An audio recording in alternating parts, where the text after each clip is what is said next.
Larry Gordon, publisher of the Five Towns Jewish Times. I started it 17 years ago. I think it's a unique publication. Every week is a new project. It requires being thoughtful and responsible and, most importantly, careful. You gotta be careful, because we got a lot of critics out there.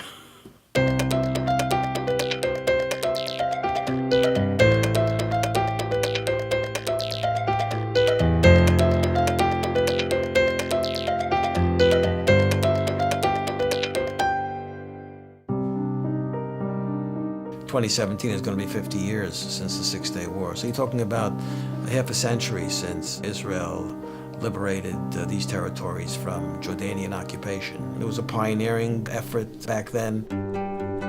Now it's so much just a part of natural life in Israel. People want to live their lives. Kids want to get on the school bus in the morning and go to school, and people want to get into their cars or on the train and go to work. Beit El represents a cross-section in Judea, Samaria. It's one of the earliest, largest settlement communities, very close to Jerusalem. The population today is probably upwards of 10,000. It's part of the reestablishment of Greater Israel, which is something that is very near and dear to everyone here.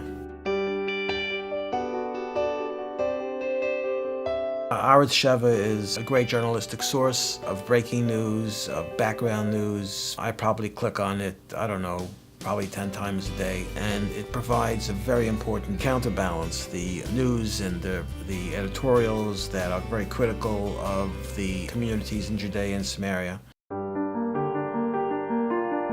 My father was a Jewish journalist in the Yiddish press here in New York, Rabbi Nissen Gordon. He was good friends with Eugene Gluck. And when I meet Kessler, he always reminds himself the time that he came to our house in Brooklyn to meet with my father because they needed, publicity in the Jewish newspapers.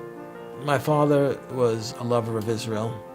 He traveled to Israel every year.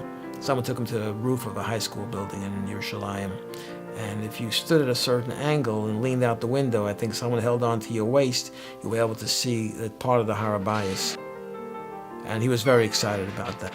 And then after '67, of course, it became a vital part of his journalistic life and of his personal life, which I think compelled him to travel there as often as he did. My father, I think about him often in terms of the fact that he was an inspiration to me, and got into the communications and the newspaper business only because I was watching him all those years. Even though my father is gone almost 27 years, those things are, crystal clear.